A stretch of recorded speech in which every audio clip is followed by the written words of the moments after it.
Nandito si Kuya Ronel para ikwento kung ano nga ba to. Kuya Ronel, para saan ba tong ano?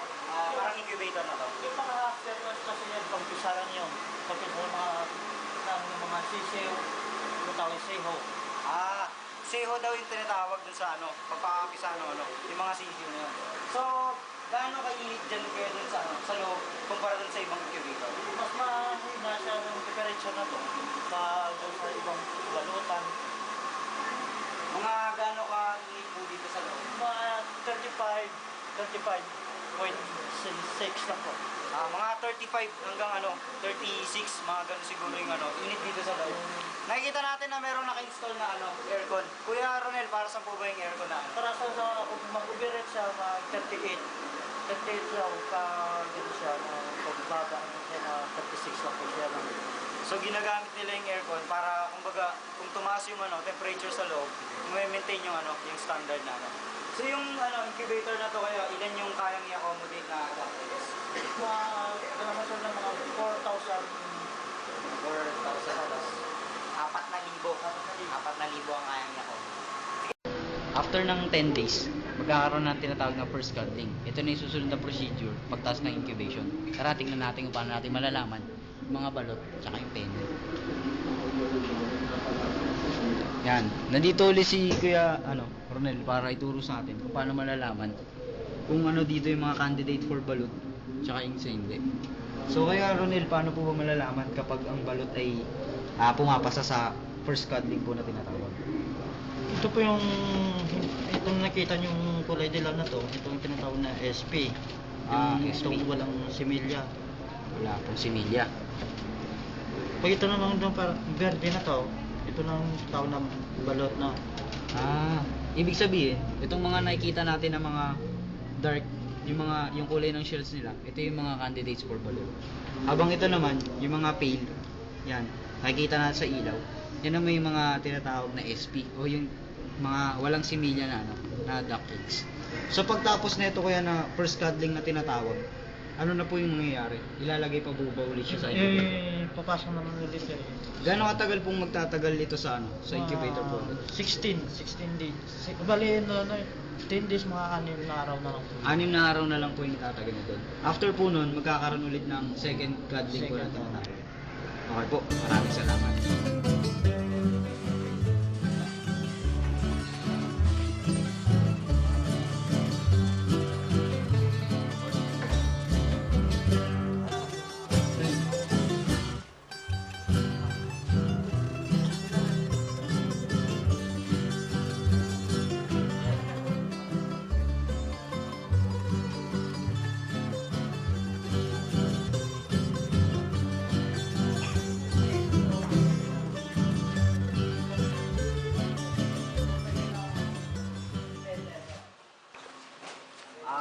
After ng 16 days sa first cuddling, gagawin na yung second cuddling.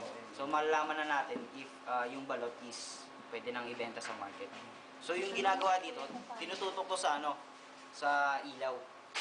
Nandito dito sa may box na to. Yan. Ginagawa ngayon ni Renz yung yung second cuddling. So wala tayong makikita na wala tayong makikita masyado na na ilaw kasi nabuo na nga yung balot na tinatawag. So after ng second cuddling na yan, pag pumasya siya doon, ibig sabihin, ready na sila para sa pagbebenta sa market.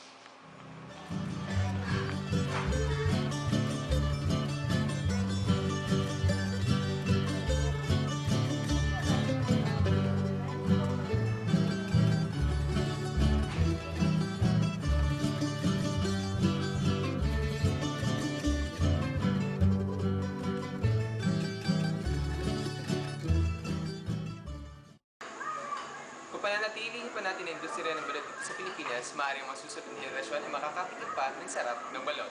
Sa ngalan ng aking mga kagrupo na sila Nina, Grace, Myra, Bing at Renz. Ako po si Lex, nag-uulan.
pangarap mong tunay habang ang lakas iyo pang taglay sa paghihintay. Baka masanay,